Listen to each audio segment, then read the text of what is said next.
The machines didn't scream when Nico Valenti was dying. They just beeped. Soft. Slow. Careful. Like even they were afraid to say it out loud. Nico lay still on the white hospital bed. His skin looked gray under the fluorescent lights. His lips had turned a shade too close to blue. His chest barely moved.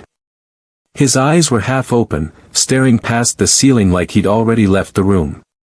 The doctors stood around him like statues. Not because they didn't know what to do, but because they'd already tried everything. One of them finally spoke. His voice was quiet, steady, professional. The kind of voice you use when there's nothing left to say. He has less than 24 hours. The words hung in the air like smoke. No one argued. No one offered hope. They just looked down at their charts and pretended they had somewhere else to be. Outside the glass wall stood a man who had never lost anything in his life. Raphael Valenti. He didn't move. Didn't blink. Just stood there with his hands in his pockets, staring at his son through the glass like he was watching something impossible. For 30 years, Raphael's name had ended arguments. Erased problems. Bought silence. He'd built an empire on control. But now, standing in a hospital hallway, watching his only son fade, he realized something he'd never felt before. Power meant nothing here. Money couldn't rewrite biology. Influence couldn't negotiate with death. And for the first time in decades, Raphael Valenti was completely helpless. Then the shouting started. It came from down the hallway. Loud. Chaotic. Security voices mixed with something else. A girl's voice. Young. Shaking. Desperate. Please. You have to let me through. Raphael turned his head slowly. 2 security guards were dragging someone forward. A girl. Small. Maybe 20. Her clothes were old and worn, the kind that had been washed too many times. Her shoes were scuffed. Her hair was tied back in a messy bun. She didn't belong here. In her right hand, she held a small glass bottle. The liquid inside was dark.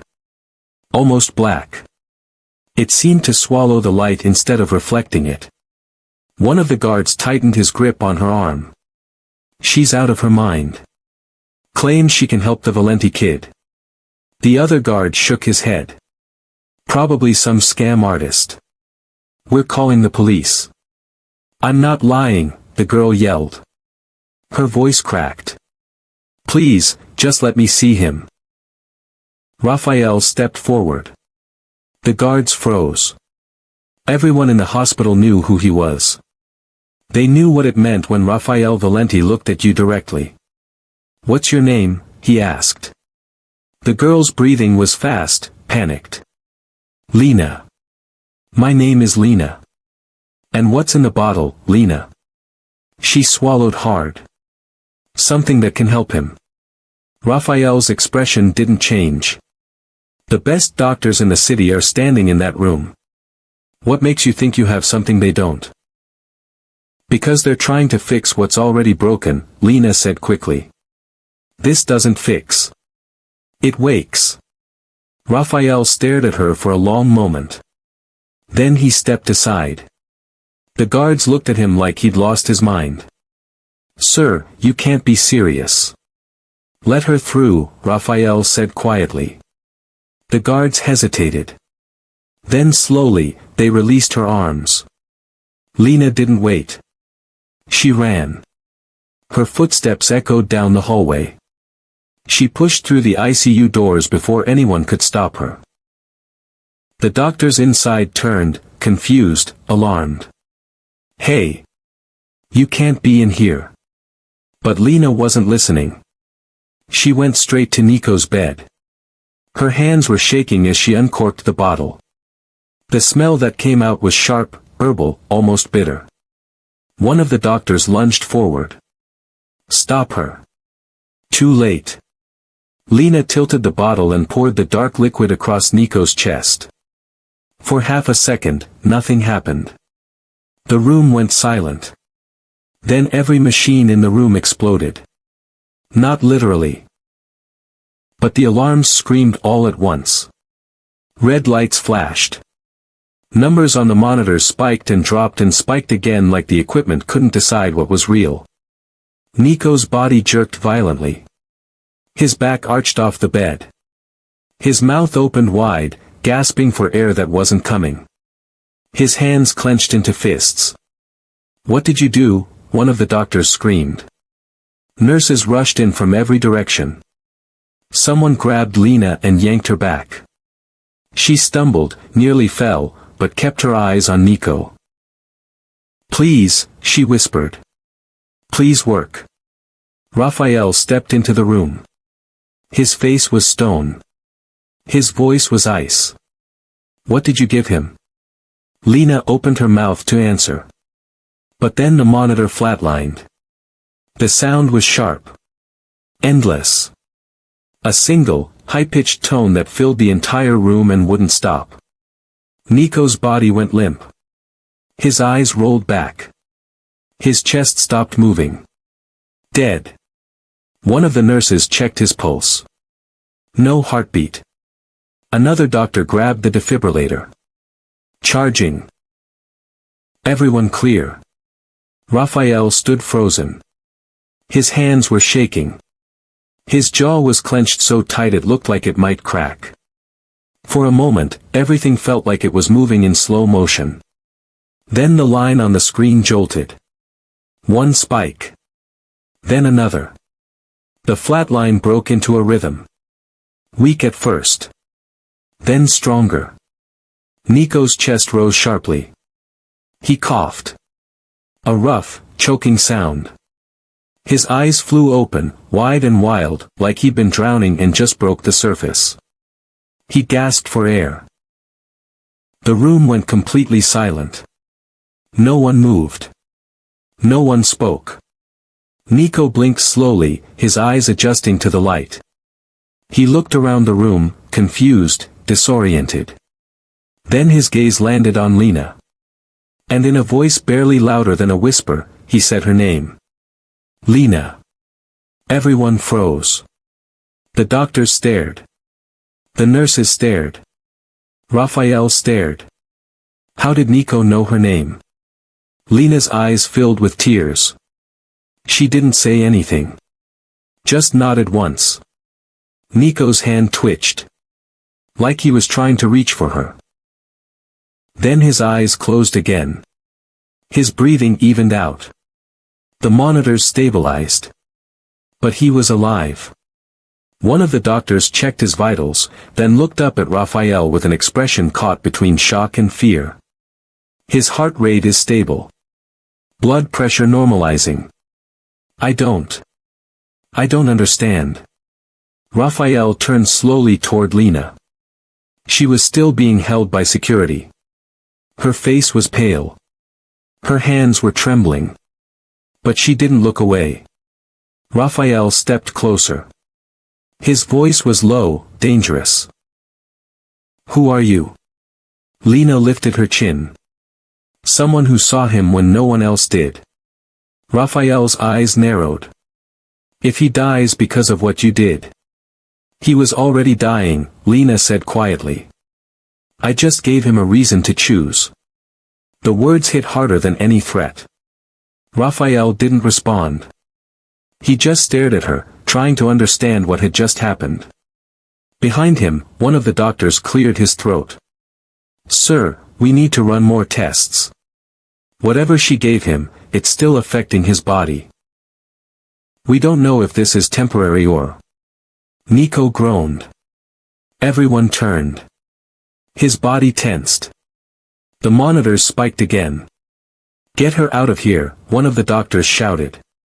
But Raphael raised his hand. No. The room went quiet again. Raphael looked at Lena. Then at his son. Then back at Lena. You stay, he said. Under watch. If he dies, you die with him. Lena nodded slowly. Understood. Raphael turned and walked out of the room without another word. Behind him, Nico's breathing deepened. The machines hummed softly. And somewhere in the corner of the room, Lena closed her eyes and whispered a prayer she wasn't sure anyone would hear. Because she knew the truth.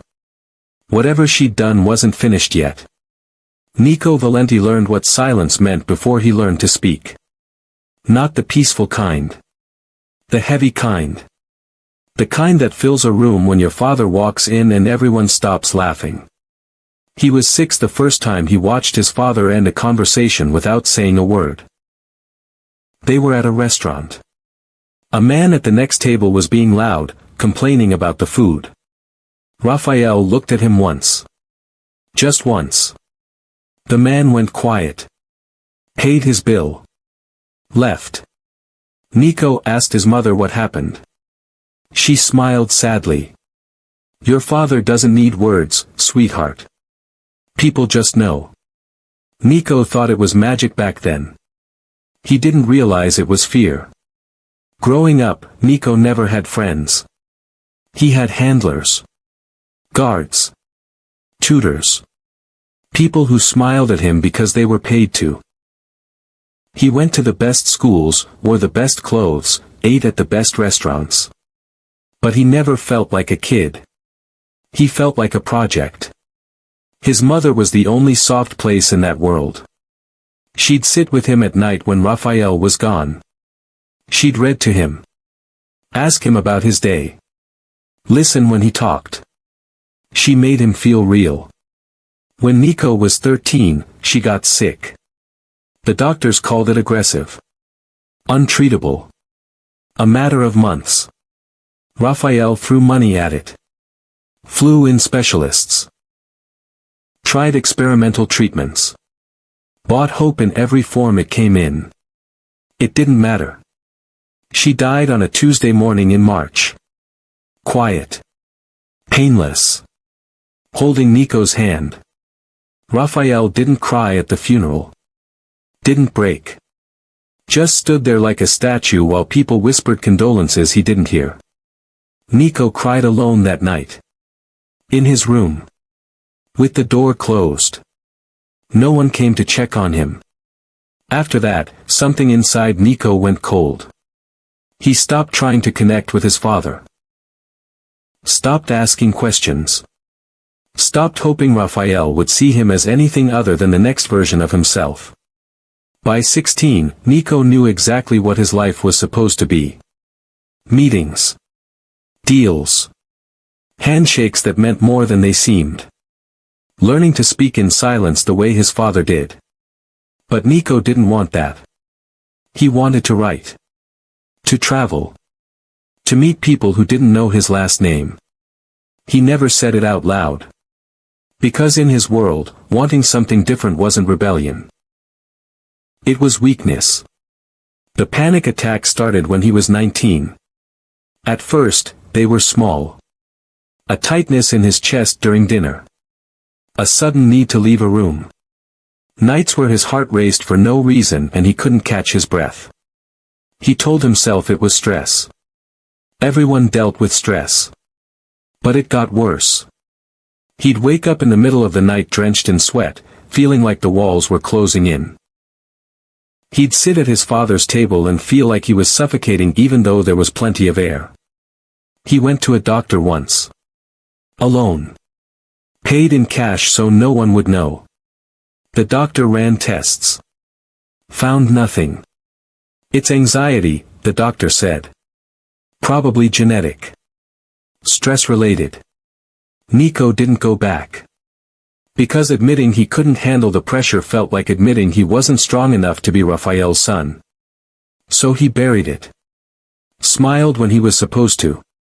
Showed up where he was supposed to. Pretended everything was fine.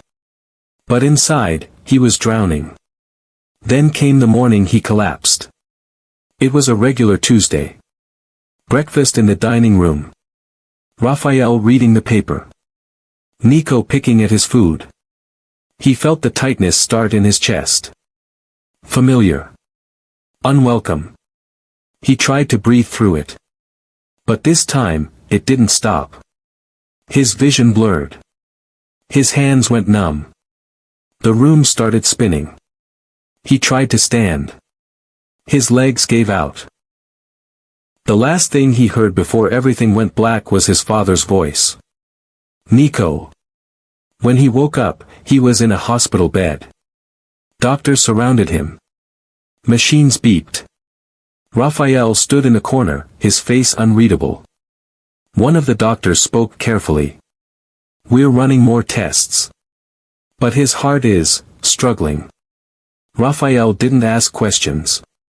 Just nodded. Nico closed his eyes. He didn't want to fight anymore. For days, they ran tests. Scans. Blood work.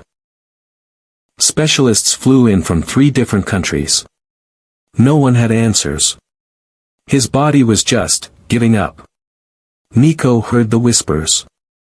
Heard the doctors talk in careful voices outside his room. Heard Raphael make phone calls, demanding solutions that didn't exist. But Nico didn't feel scared. He felt tired. So tired. Like he'd been holding his breath his entire life, and finally, his body was done pretending.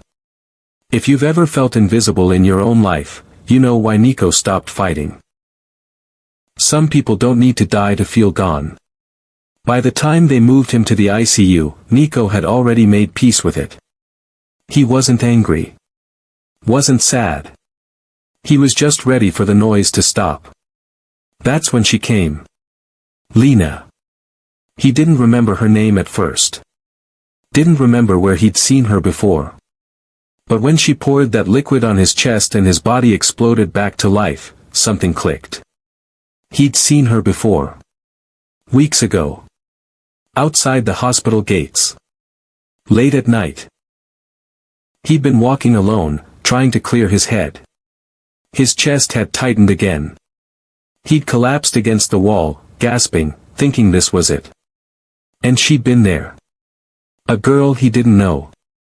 She'd knelt beside him. Held his hand.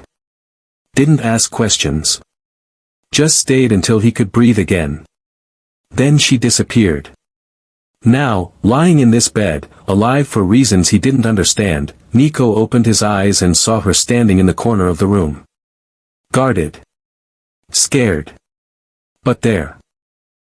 Raphael stood over her like a wall. "Who are you?" his father demanded. Lena swallowed. Her voice was quiet but steady.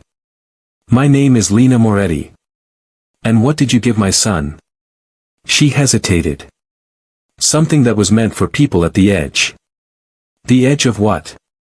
The edge of choosing. Raphael's jaw tightened. "If he dies because of you." "He was already dying," Lena said softly. "I just reminded him he didn't have to." The words hung in the air. Raphael stared at her. Then at Nico. Then back at her. He didn't respond. Because deep down, he knew she was right. Then Nico groaned. Everyone turned. His body tensed. The monitors spiked. His breathing quickened. One of the doctors stepped forward. "His vitals are fluctuating. Whatever she gave him is still active. We don't know how this will resolve." Raphael's hands clenched into fists. He looked at Lena one more time. "You stay," he said coldly. "If he survives, you explain everything. If he doesn't." He didn't finish the sentence. He didn't need to. Lena nodded. Raphael walked out of the room without another word. Behind him, Nico's breathing evened out again. The machines hummed. And for the first time in years, Nico felt something he thought he'd lost. Hope. But the battle wasn't over. Because whatever Lena had done wasn't finished yet. And no one knew if Nico's body would accept it. Or reject it completely. Lena Moretti learned early that some people were born invisible. Not because they wanted to be. Because the world decided they didn't matter. She grew up in a neighborhood where streetlights stayed broken for months. Where ambulances took their time arriving. Where police only showed up after everything was already over. Her mother died when she was 8. Cancer. The kind that gets caught too late when you don't have insurance. Her father left before she could remember his face. So Lena was raised by her Aunt Elena in a small apartment that smelled like herbs and old wood. Elena wasn't like other people. She didn't go to doctors. Didn't trust hospitals.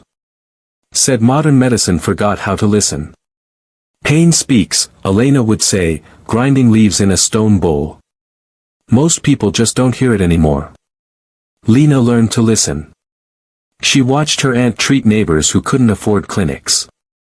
Watched her mix remedies from plants no one else knew the names of. Watched her sit with dying people and somehow make them comfortable when nothing else could. Elena never charged money. You don't profit from suffering, she'd say. You ease it. By the time Lena was 16, she could identify 50 different plants by smell alone. Could tell when someone's pain was physical or when it was something deeper. Could sit with the sick without flinching. But she was still invisible. Still the girl from the poor side of town that people looked through instead of at. That changed 3 weeks ago. Lena had been walking home late from her shift at the market. The hospital was on her route. She always cut through the parking lot because it was faster. That's when she saw him. A young man. Collapsed against the wall near the gates. Gasping. Clutching his chest. People walked past him. A woman in heels. A man in a suit. A security guard who glanced once and kept moving. No one stopped. Lena did. She dropped her bag and ran to him. Knelt down. Took his hand. Hey, she said softly. Look at me. You're okay. Just breathe. His eyes were wide. Terrified. Like he was drowning on dry land. She pressed her palm to his chest. Felt his heart racing out of control. Breathe with me, she said. In. Out. In. Out. Slowly, his breathing steadied. His grip on her hand loosened. After a few minutes, he could speak. Thank you, he whispered. She smiled. You're going to be okay. He looked at her like he didn't believe it.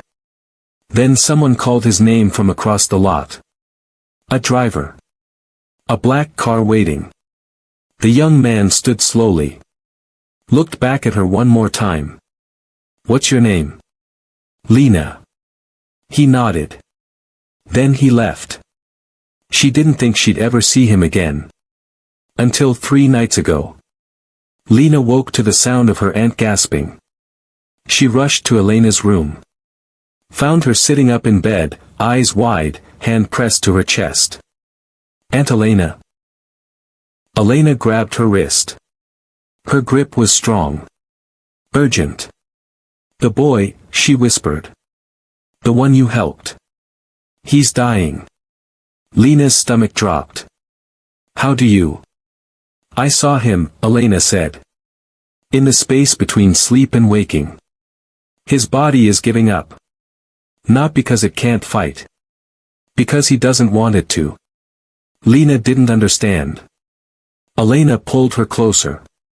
He's trapped, Lena. Living a life that's killing him. His body is just catching up to what his soul already knows. What can I do? Elena stood slowly. Went to the cabinet in the corner. Pulled out a small glass bottle filled with dark liquid. This doesn't heal, Elena said quietly. It wakes. It forces the body to choose. Live or let go. But it has to be a real choice. Lena stared at the bottle. You want me to take this to him? No, Elena said. I want you to save him. But only if he wants to be saved. Lena took the bottle with shaking hands. They won't let me near him. He's powerful. His family is. Powerful people die the same as poor ones, Elena said. And sometimes, the only ones who can reach them are the ones they don't see coming. So Lena went. She knew it was insane. Knew she could be arrested. Knew she might never make it past the front door. But she couldn't let him die without trying. She walked into that hospital with nothing but the bottle and a prayer. Security stopped her immediately. She fought. Begged. Screamed. And somehow, impossibly, they let her through. Now she stood in the ICU, surrounded by men in expensive suits and doctors who looked at her like she was a criminal. Raphael Valenti stood closest. His eyes were cold. Calculating. Dangerous. He didn't trust her. But his son was breathing. And that was the only reason she was still alive. One of the guards leaned close to Raphael. "Sir, hospital administration is asking what to do with her. Legal is already drafting paperwork."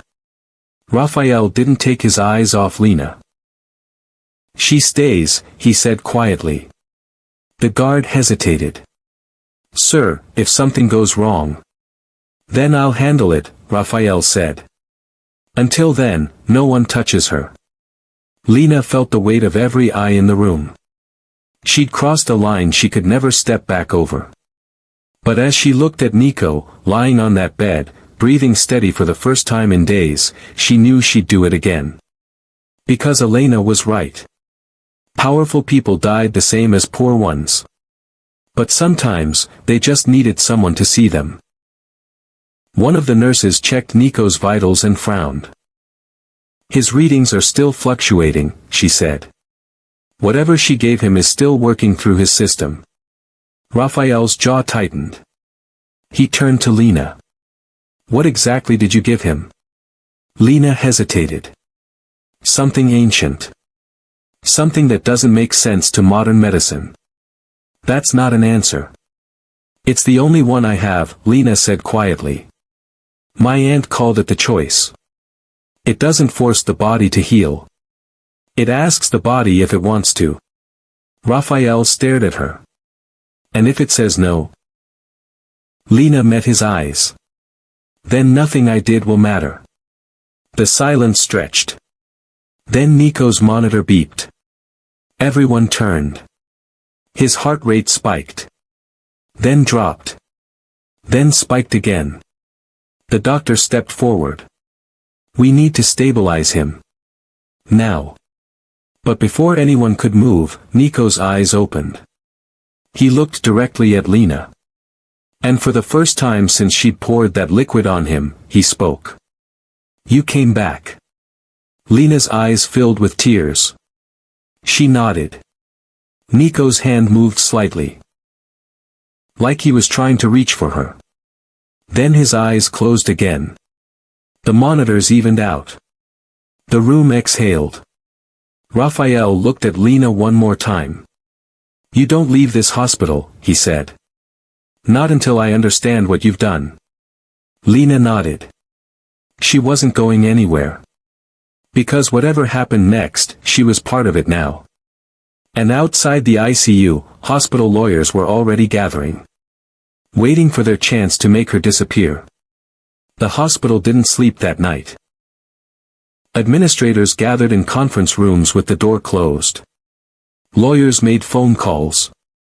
Nurses whispered in hallways. Everyone wanted answers. And no one had them.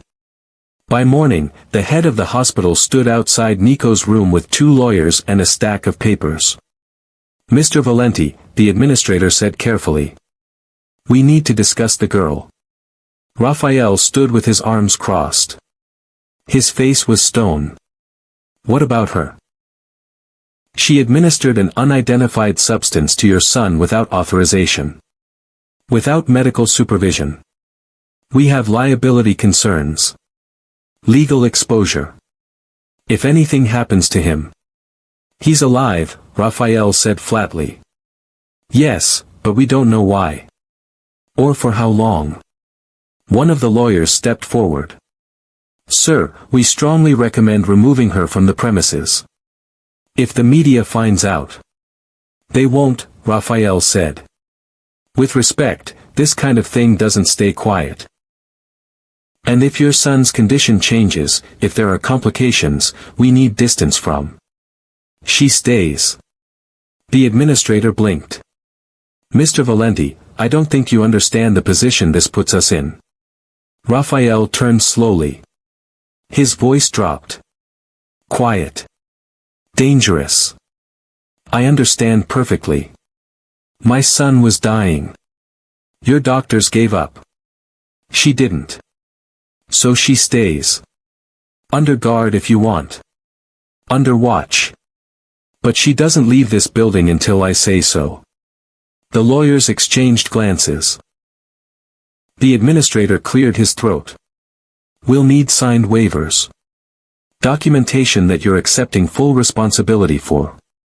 Draw up whatever you need, Raphael said. I'll sign it. He walked away before anyone could argue. Inside the ICU, doctors were running tests they'd already run 3 times. Nico's vitals were stable. But they weren't normal. His heart rate fluctuated in patterns that didn't make sense. His blood oxygen levels rose and fell without explanation. His brain activity showed spikes during moments when he should have been resting. One of the senior doctors pulled up the scans on a monitor. Look at this, he said to his colleague. His organs aren't healing. They're recalibrating. What does that mean? I have no idea. It's like his body is learning how to function again. Like it forgot and now it's remembering. The other doctor frowned. That's not medically possible. Neither is what we watched yesterday. But here we are. They looked at Nico through the glass. He was awake. Staring at the ceiling. Breathing steady.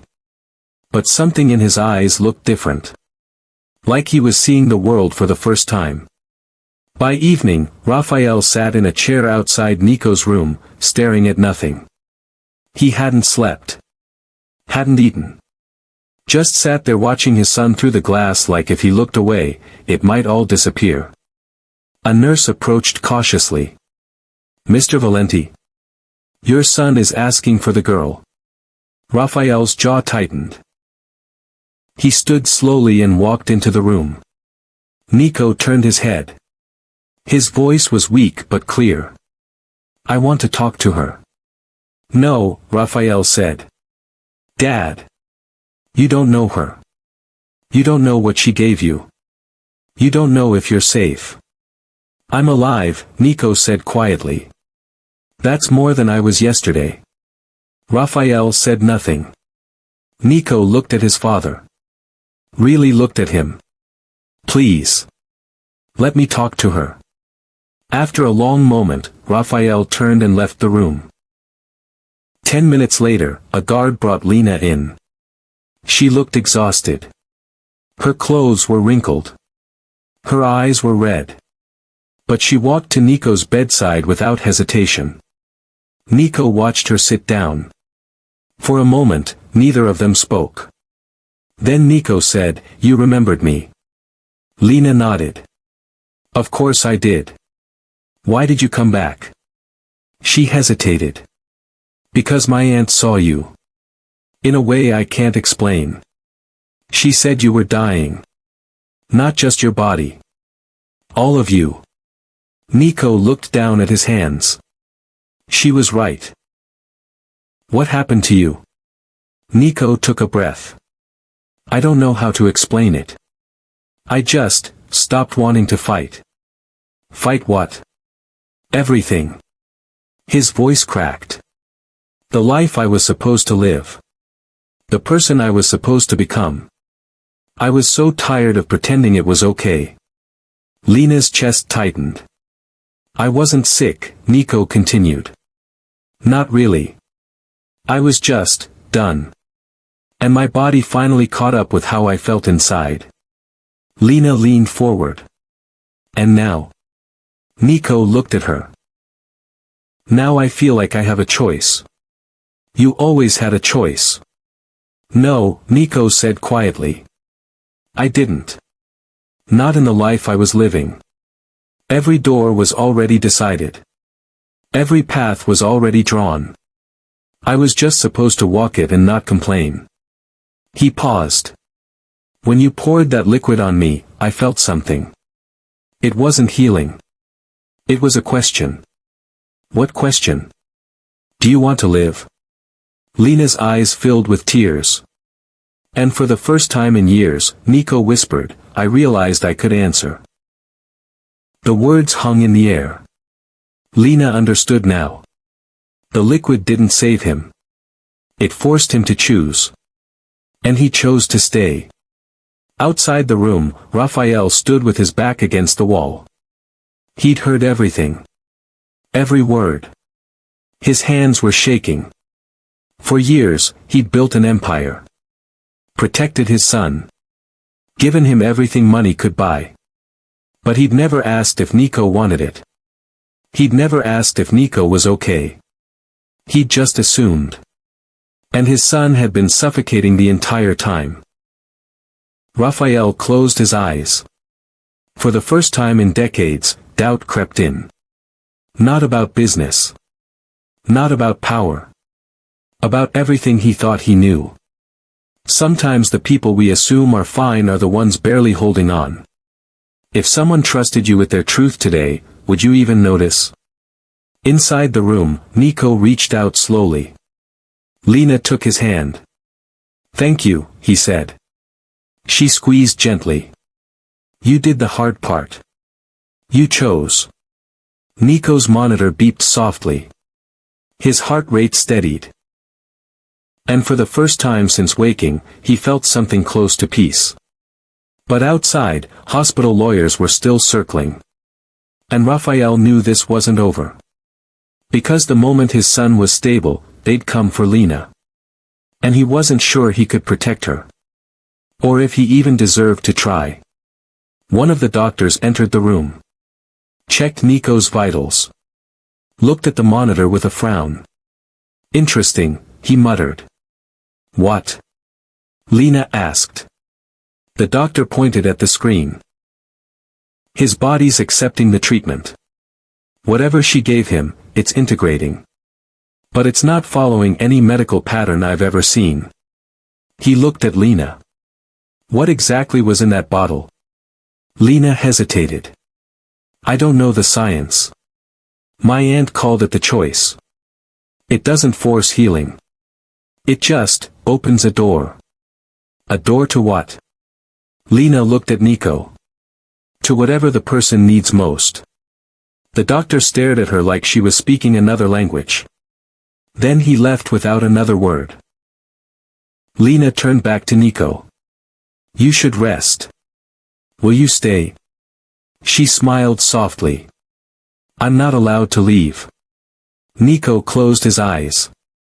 And for the first time in years, he wasn't afraid of what came next. But Raphael stood outside, staring through the glass. Watching his son hold the hand of a girl he didn't know. And realizing he didn't know his son either. Not really. Not anymore. Raphael Valenti had never apologized in his life. Not to business partners. Not to enemies. Not even to his wife. He'd always believed apologies were admissions of weakness. That powerful men didn't second-guess their decisions. But standing outside his son's hospital room at 3 a.m, watching Nico sleep through the glass, Raphael felt something he'd spent decades avoiding. Regret. He replayed the years in his mind like a film he couldn't turn off. Nico at 8, asking him to come to a school play. Raphael had a meeting. Sent a driver instead. Nico at 12, trying to show him a story he'd written. Raphael glanced at it for 5 seconds. Said, that's nice, and went back to his calls. Nico at 15, sitting across from him at dinner, trying to start a conversation. Raphael answered in one-word responses. His mind was somewhere else. Always somewhere else. And then his wife. Maria. She tried to tell him. Tried to warn him. You're losing him, she'd said one night. He doesn't need your money, Raphael. He needs you. Raphael had brushed it off. I'm building something for him. He'll understand when he's older. But Maria shook her head. What good is an empire if he's too empty to inherit it? He didn't listen. And then she was gone. Nico cried at her funeral. Raphael didn't. Not because he didn't feel it. But because he'd trained himself not to show it. That was power. Control. Never let them see you break. But now, watching his son lie in that bed, Raphael realized something that hollowed him out.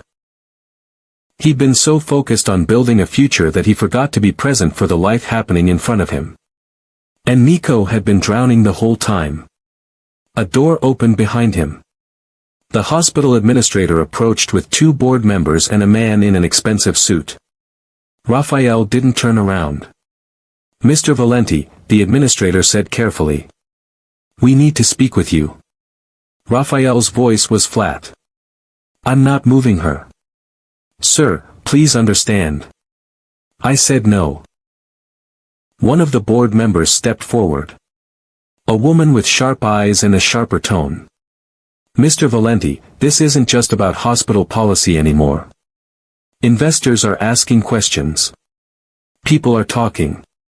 If word gets out that we allowed an unauthorized person to administer an unknown substance to a patient, then tell them I authorized it, Raphael said. The board member blinked. That's not how this works. That's exactly how this works, Raphael said quietly. He turned to face them. You want someone to blame? Blame me. You want someone to take the fall? I'll take it. But the girl stays. The man in the suit spoke up.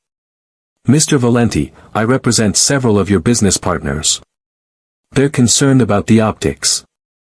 A scandal like this could affect. Then they can pull out, Raphael said. Silence. The man stared at him. Excuse me. You heard me.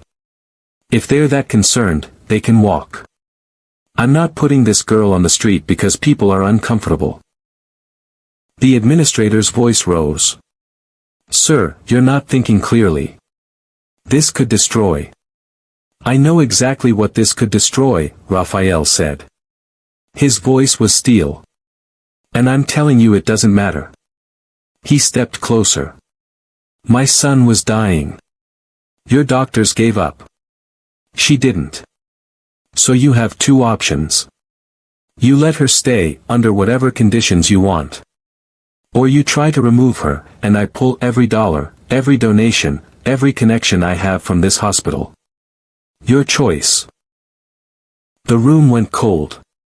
The board members looked at each other. The administrator swallowed. Mr. Valenti, if anything happens to your son. Then it happens, Raphael said. But it won't be because you threw out the only person who gave him a chance. No one spoke. After a long moment, the administrator nodded stiffly. We'll make arrangements. But she stays under supervision. Fine. They left without another word. Raphael stood alone in the hallway. His hands were shaking. He'd just risked everything. Business. Reputation. Relationships that took decades to build. For a girl he didn't know. Because his son was alive because of her. And that was the only thing that mattered anymore. Inside the room, Nico stirred. He'd been awake the whole time. Listening. He turned his head and looked through the glass at his father. For the first time in years, he saw something different. Not the man who controlled everything. But the man who was afraid of losing him. Raphael felt his son's eyes on him. He stood there for a moment, unsure. Then slowly, he walked into the room. Nico watched him approach.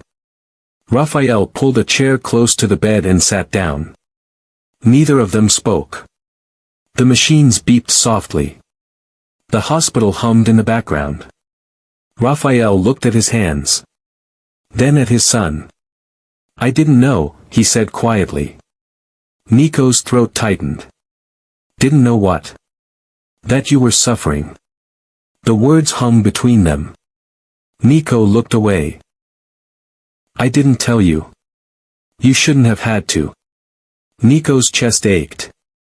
Not from his body. From something deeper. "I thought I was protecting you," Raphael continued. His voice cracked. "Building something strong so the world couldn't touch you. But I built a cage instead." Nico's eyes burned. "I don't know how to undo it," Raphael said. "I don't know how to fix what I broke."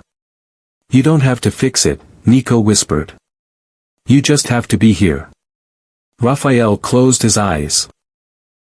For the first time in 30 years, he let himself feel the weight of every decision he'd made. Every moment he'd chosen power over presence. Every time he'd walked away when he should have stayed. He reached out slowly. Took his son's hand. Nico looked down at their hands. Then up at his father.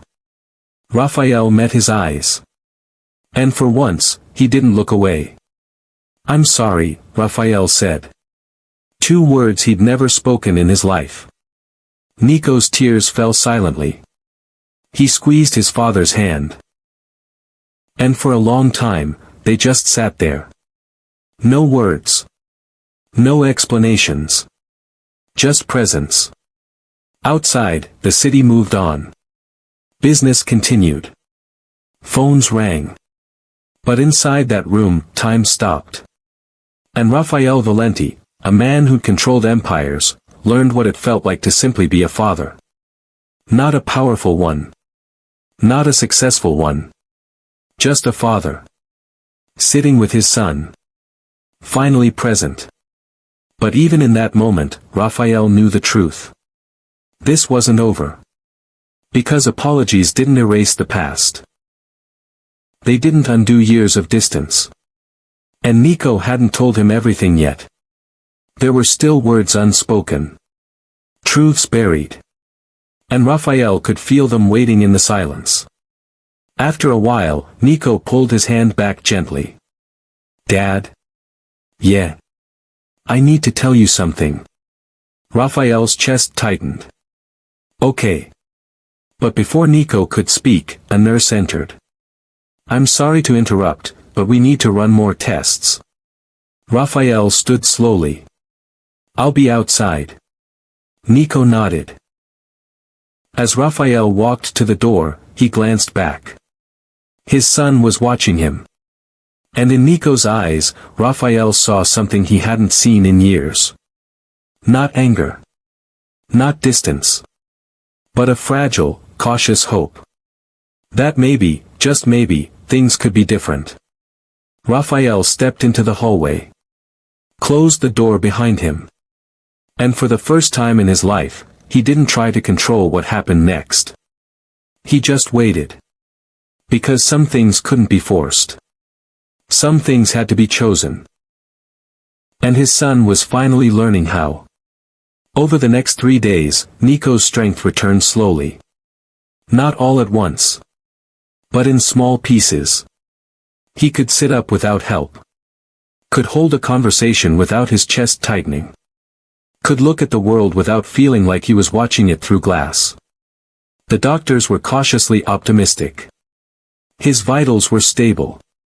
His organs were functioning.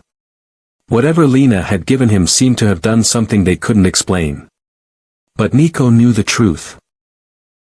It wasn't the liquid that saved him. It was the choice. On the 4th evening, Nico asked the nurses to give him time alone with his father. Raphael entered the room quietly. Sat in the chair beside the bed. For a moment, neither spoke. Then Nico broke the silence. "I need to tell you something. And I need you to just listen." Raphael nodded. Nico took a breath. His hands gripped the blanket. "I didn't want your life," he said quietly. Raphael's face didn't change. But something shifted in his eyes. I know you built everything for me, Nico continued. I know you thought you were protecting me. Giving me power. Giving me a future. But Dad, I was suffocating under it. His voice cracked. Every room I walked into, people expected something from me. Every conversation was a test. Every decision was already made before I could think. I wasn't living. I was performing. Raphael's jaw tightened. And I tried, Nico said. I tried so hard to be what you needed me to be. But the more I tried, the less I felt like myself. Until one day, I realized I didn't even know who I was anymore. He looked down at his hands. I didn't collapse because my body failed. I collapsed because I gave up. I was so tired of pretending that living felt like drowning. And my body just stopped trying. The words fell like stones. Raphael sat frozen. I wasn't sick, Nico whispered.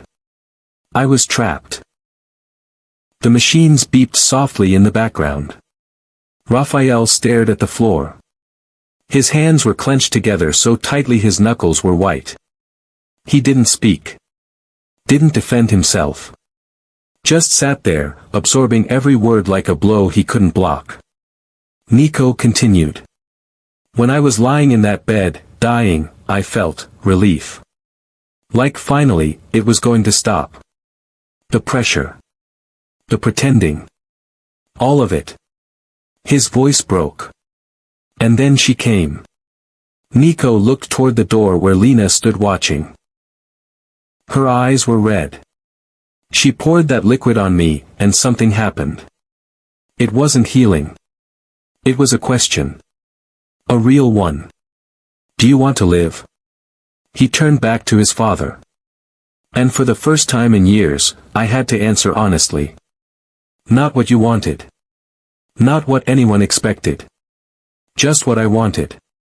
Tears slid down Nico's face. I chose to stay. But not for the life I had. For the chance to find one that's mine. The silence stretched. Raphael's breathing was shallow. His face was stone, but his eyes were breaking. Finally, he spoke. His voice was barely above a whisper. I didn't know. I know, Nico said softly. I thought I was protecting you. I know. Raphael's hands trembled. I don't know how to undo what I've done.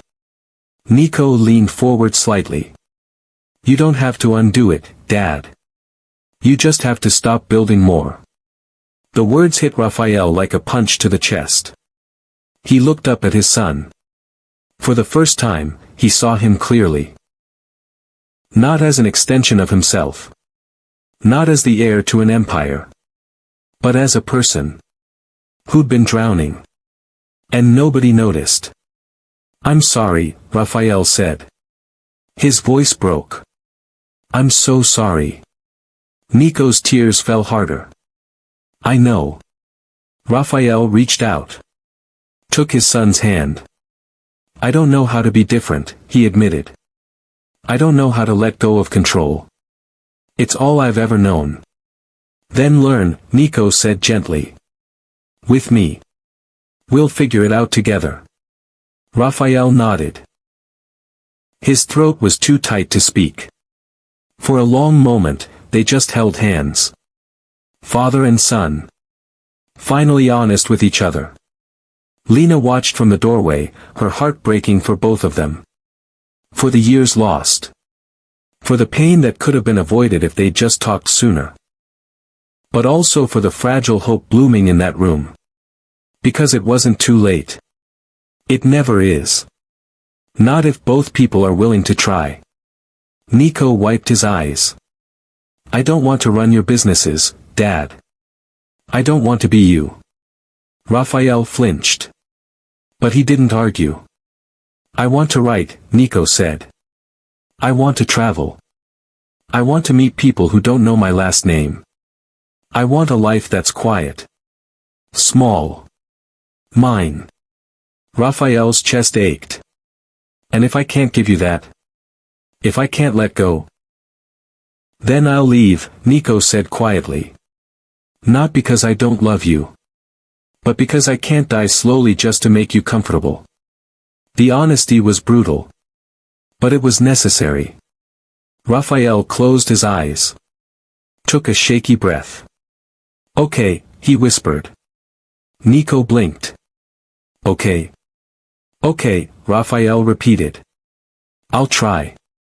I don't know if I'll be good at it, but I'll try. Nico's face crumpled. That's all I'm asking. They sat together in the quiet. And for the first time in Nico's life, he felt like his father actually saw him. Not the version he wanted, but the real one. The one who was scared. And tired. And just trying to survive. Outside, the hospital continued its rhythm. Patients came and went. Machines beeped. Nurses made their rounds. But in that room, something fundamental shifted. A wall came down. And two people who'd spent years missing each other finally started to connect. How many people in your life are screaming quietly? If this hit close, don't keep it to yourself. Someone else needs to hear this too. Lena stepped back from the doorway, giving them space. Her chest felt heavy. But also light. Because she'd seen it. The moment a person chooses truth over silence. It was terrifying. And beautiful. And it changed everything. Later that night, after Raphael left, Nico asked Lena to sit with him. She pulled the chair close. Thank you, he said. For what? For seeing me when I couldn't see myself. Lena smiled softly. You did the hard part. You chose to stay. And then you chose to speak. It hurt, Nico admitted. Truth usually does, Lena said. But it's the only thing that sets you free. Nico nodded. He looked at her for a long moment. What happens now? Now. Lena said. Now you heal. Really heal. Not just your body. All of you. And you? Lena hesitated. I don't know. Your father said I could stay. But the hospital doesn't trust me. Lawyers are still circling. Then I'll make sure you're safe, Nico said. You can't protect me from everything. Maybe not, Nico said. But I can try. Lena's eyes filled with tears. Because in a world that had always made her invisible, this boy saw her. And he wasn't letting go. Outside the room, Raphael stood in the hallway, staring at nothing. His son's words echoed in his mind. I was trapped. I was drowning. I gave up. And Raphael had never noticed. He'd been so focused on building an empire that he forgot to check if his son even wanted it. For the first time in his life, Raphael Valenti felt something he couldn't control. Guilt. Deep. Heavy. Undeniable. But beneath it, something else stirred. A fragile, terrifying hope. That maybe it wasn't too late. That maybe, if he tried, he could still be the father his son needed. Not the powerful one. Not the successful one. Just the present one. He took a breath. And made a decision. Starting tomorrow, everything would change. Lena stayed. Not because it was safe. But because Nico asked. The days blurred together. Morning light. Machines humming. Nurses checking vitals. But in the spaces between, something quiet was growing. It started small. Their hands brushing as she adjusted his blanket. Neither pulled away. That evening, Nico asked her to sit closer. Tell me about your life, he said. Lena hesitated. There's not much to tell. I don't believe that. She smiled sadly. I grew up where streetlights don't work and ambulances take their time. My aunt raised me after my mom died. Taught me to see pain before it showed. That's how you knew, Nico said quietly. That night outside the hospital. You were collapsing. Everyone walked past. Like you were invisible. I felt invisible, Nico admitted. Even though everyone knew my name. That's the worst kind, Lena said softly. When people see you but don't really see you. Over the next days, they talked about dreams that felt impossible. About fears they'd never said out loud. About the strange relief of being truly seen. One night, Lena fell asleep in the chair beside his bed. Nico watched her. Realized he'd spent his whole life surrounded by people but never truly known anyone. Not the way he was starting to know her. When Lena woke, she found him still watching. You should have woken me, she said. I didn't want to. Their eyes met. The world outside disappeared. Nico, she whispered. I know this is complicated, he said. I don't care. Your father. The hospital. Everyone watching. Let them watch. I'm tired of living for everyone else. I'm not from your world. Good. My world almost killed me. He took her hand. You saved my life because you saw me. The real me. And you didn't look away. Tears filled her eyes. I don't know what this is, Nico continued. But I feel more alive talking to you than I've felt in years. Me too, she whispered. Outside the room, a guard sent a message to Raphael. They're getting close. Raphael read it. Part of him wanted to separate them. But another part, the part that had finally started listening, knew better. Maybe this girl was exactly what Nico needed. For now, he'd wait. But 3 floors down, administrators and lawyers were plotting.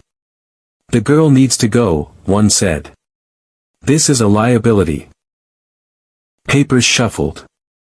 Plans were made. Phone calls went out. Forces began to move. In the room, Nico and Lena sat together, unaware. What happens when you leave? Nico asked. I go home. Back to my life. And we just stop. I don't know. I don't want to stop, Nico said. Lena looked at him. Let herself be honest. I want to stay. Then stay. He pulled her hand to his chest. You gave me a choice. Let me give you one. Stay. Because you want to. Okay, she whispered. They rested their foreheads together. 2 people from different worlds. Finding something real. A nurse entered. Saw their closeness. Said nothing.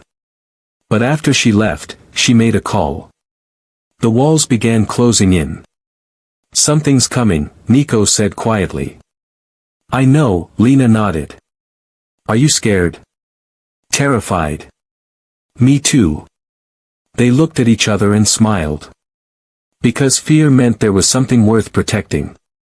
Outside, footsteps echoed. Voices murmured.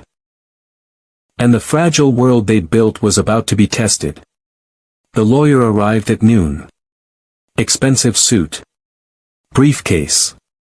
Cold eyes. Behind him, 2 hospital administrators and a police officer. A nurse knocked on Nico's room. Mr. Valenti, you need to come out here.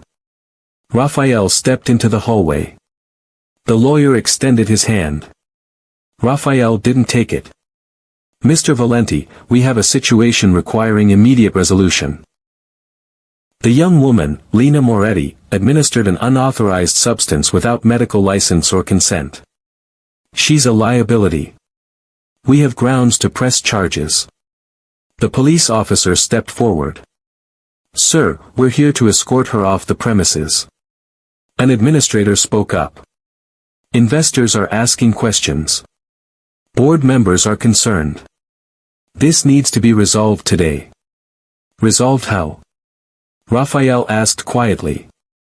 She leaves. Immediately. We issue a statement, distance ourselves from liability, and move forward. The lawyer held out documents and a pen. You'll need to sign these. Raphael didn't move. No. The lawyer blinked. Excuse me? I said no. Mr. Valenti, you don't understand what's at stake. I understand perfectly, Raphael said, his voice ice.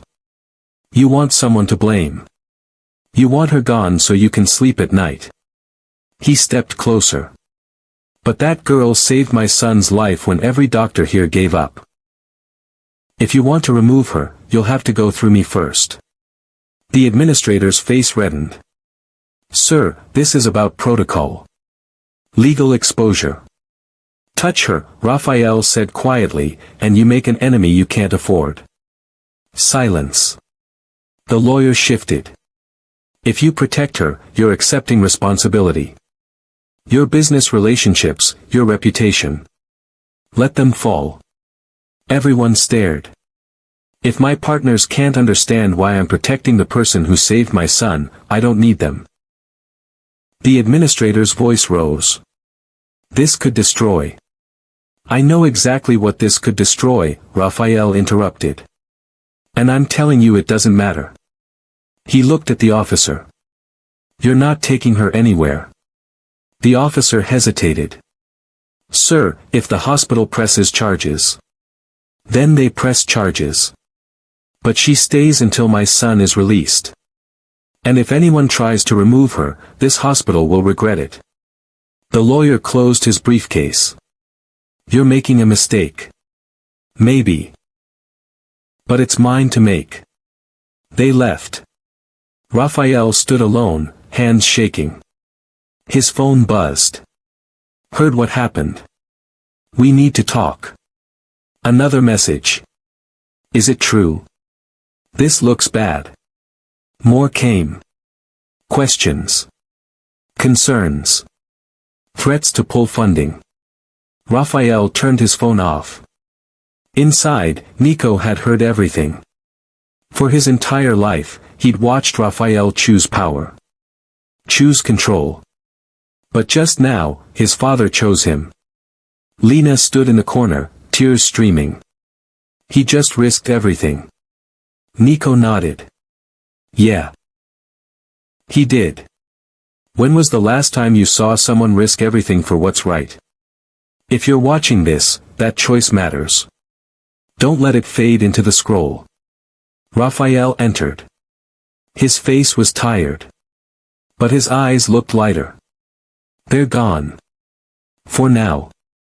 Dad, Nico started. Don't. I should have done it sooner. He looked at Lena. You're safe. As long as I have any power left, you're safe. Lena wiped her eyes. Thank you. Raphael nodded, then turned to leave. Dad, what you just did. It's what I should have done from the beginning, Raphael said. I'm tired of choosing wrong. He walked out. Nico and Lena sat in silence. He's changing, Lena said softly. Yeah. But it's costing him everything. Outside, Raphael leaned against the wall. His phone buzzed again. More messages. More threats. But for the first time, he didn't care. Because some things were worth more than power. And his son was one of them. Nico was strong enough to leave the hospital. But he didn't. Not yet. Because he had one more choice to make. Lena sat beside him that evening. The room was quiet except for the hum of machines. You could just walk away from all this, she said softly. Recover quietly. Go back to your life. Nico shook his head. That's the problem. I don't want that life anymore. Then what do you want? He looked at her. I want to tell the truth. Lena's chest tightened.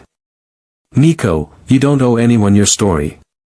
I know, he said. But maybe someone else out there is suffocating too. Maybe they need to hear that they're not alone. The hospital will fight you.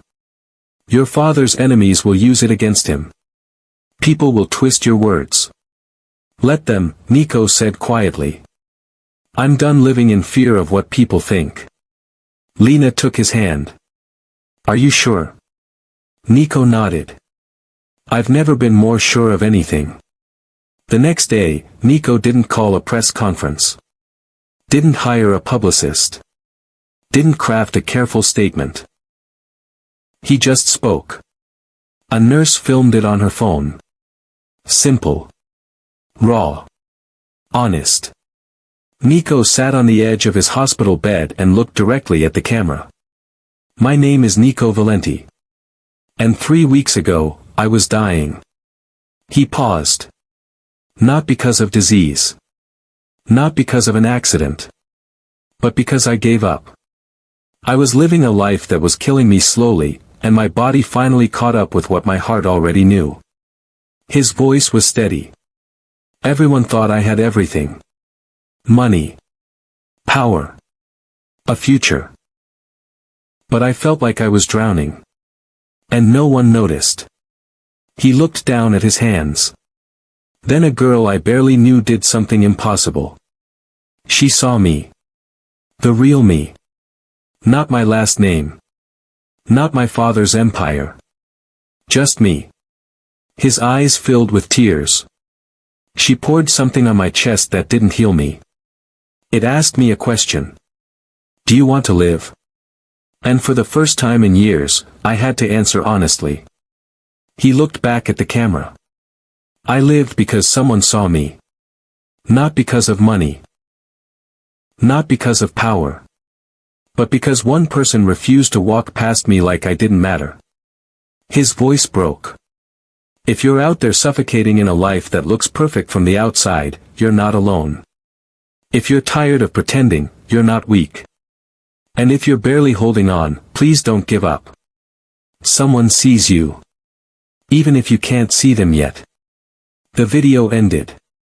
The nurse posted it. Within hours, it spread. Not through news stations.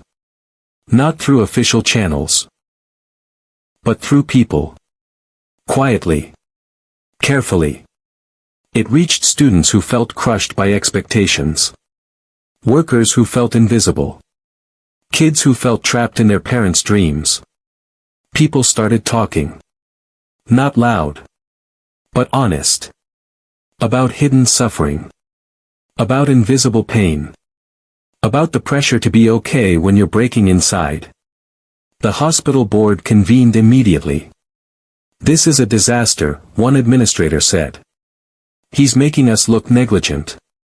He's making himself look unstable, another argued. We need damage control. But before they could act, something unexpected happened. People started showing up. Not protesters. Not media. Just people. They stood outside the hospital. Silent. Holding signs. We see you. Your story matters. Thank you for speaking. By evening, there were dozens. By morning, hundreds. Investigators arrived. Asked questions. Demanded answers about Lena. But when they tried to approach her, people blocked the entrance. Not violently. Just present. A wall of bodies saying, not today. Inside, Raphael watched from the window. They're protecting her, he said quietly. Nico stood beside him. Yeah. Because of what you said. Because I told the truth. Raphael nodded slowly. You know this won't be easy. People will come after you. After me. After her. I know, Nico said. But it's already started. I can't take it back. Would you want to? Nico looked at his father. No. Raphael smiled. A real smile. Small but genuine. Good. Downstairs, Lena stood at a window watching the crowd. A nurse approached. The same one who'd filmed Nico's video. They're here for you, she said. All of them. Lena's eyes filled with tears. I didn't ask for this. No, the nurse said. But you started it. When you refused to walk past him. Outside, more people arrived. The hospital security didn't know what to do. The board didn't know how to respond. Because this wasn't something money could fix. This wasn't something power could control. This was people choosing to stand for something real. And it was bigger than any one person. Nico returned to his room. Lena was waiting. Did you see? He asked. She nodded. I saw. Are you scared? Terrified. He took her hand. Me too. They looked out the window together. At the crowd. At the signs. At the faces of strangers who felt less alone because someone finally told the truth. We can't go back, Lena whispered. No, Nico agreed. We can't. So what do we do? Nico squeezed her hand. We move forward. Outside, the city watched. And something fundamental began to shift. Because power could build empires. But truth could change hearts. And hearts, once changed, were impossible to control. 3 weeks later, Nico walked out of the hospital. Not in a wheelchair. Not with fanfare. Just walked. The crowd outside was smaller now. But still there. They didn't cheer. Just watched. Nodded. Some smiled. One woman held a sign. You gave me courage. Nico stopped. Read it. Nodded back. Then kept walking. Lena walked beside him. Raphael a few steps behind. You okay? Lena asked. Nico nodded. Yeah. I think I am. As they drove away, Nico looked back at the hospital one last time. I'm not the same person who went in there, he said quietly. Lena squeezed his hand. Good. The weeks that followed were strange. Nico didn't return to his old life. He stayed in a small apartment. Quiet. Simple. He wrote. About what it felt like to drown in plain sight. About the moment he chose to stay. Some days were hard. Panic would creep back. But he'd learned how to breathe through it. And Lena was always a phone call away. Raphael made changes too. He stepped back from parts of his empire. Started saying no to meetings that didn't matter. Every week, he had dinner with Nico. They didn't talk about business. Just sat together. Ate. Listened. One night, Raphael spoke words he'd held for years. I'm proud of you. Not for what you've built. But for who you're becoming. Nico's throat tightened. Thanks, Dad. Lena returned home to her neighborhood. Her Aunt Elena was waiting. You did it, Elena said, hugging her. I didn't do anything. He chose. You gave him the choice. That's everything. People recognized Lena now. Stopped her on the street. Thanked her. She didn't seek attention. Didn't do interviews. Just kept doing what she'd always done. Listening. Helping. Seeing people. The city never fully understood what happened. But the people touched by the story knew something real had occurred. Students started speaking up about pressure. Workers asked for help. Families had honest conversations. Not everywhere. But enough to matter. Nico and Lena stayed connected. They didn't define it. Didn't rush it. Some days coffee. Other days just texts. The future was uncertain. But what they had was real. One evening, Lena's phone buzzed. A message from an unknown number. Hi. You don't know me. But I saw what you did. I've been struggling. Suffocating. I don't know how much longer I can pretend I'm okay. Can we talk? Lena's heart ached. This was never just about Nico. It was about everyone who'd been invisible. Everyone drowning in plain sight. She typed back. Yes. I'm here. You're not alone. She called her aunt. Another one? Elena asked. Yeah. Then we help them. Because some miracles aren't meant to be explained. They're meant to change who we become. Lena grabbed her coat. Stepped into the night. Ready to see someone else who needed to be seen. Across town, Nico sat writing. He didn't know if anyone would read it. But he wrote anyway.